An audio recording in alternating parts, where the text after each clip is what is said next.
I'm very pleased to announce that today marks the launch of our new YVR Take Care program. This new program is meant to help people move through the airport safely, with confidence, and get ready to travel again when our governments remove border restrictions and isolation requirements. We are asking all employees and passengers to YVR to wear a face mask in the public areas.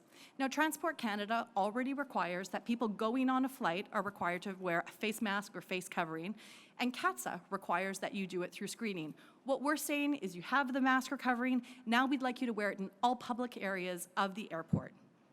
We've got Take Care team members throughout the terminal experience, and they're located at key areas. Not only will they provide you our regular customer care, but they can answer any questions that you might have about our health and safety practices, or if you just need some direction in terms of what do you need to do, what are the rules.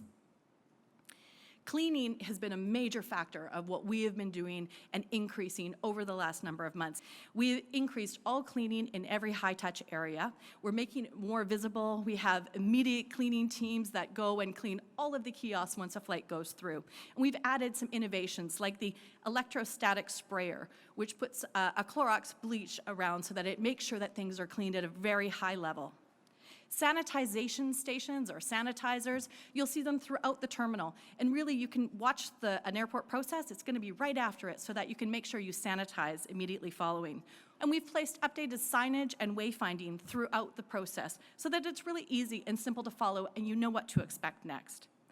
Counters have been included to have plexiglass on all main interfaces. So whether you're at check-in or CBSA, you will see a plexiglass barrier. And I think that just helps to add an additional layer of prevention. Temperature screening is now in place by a number of airlines before people depart. And we have initiated physical distancing. It'll be facilitated in the terminal wherever possible. While we don't know what the future will bring, we do know people will travel again. YVR has a strong role to play in the recovery of our region as an economic generator, a jobs creator, and a community contributor. We look forward to doing our part to ensure the safe return to air travel.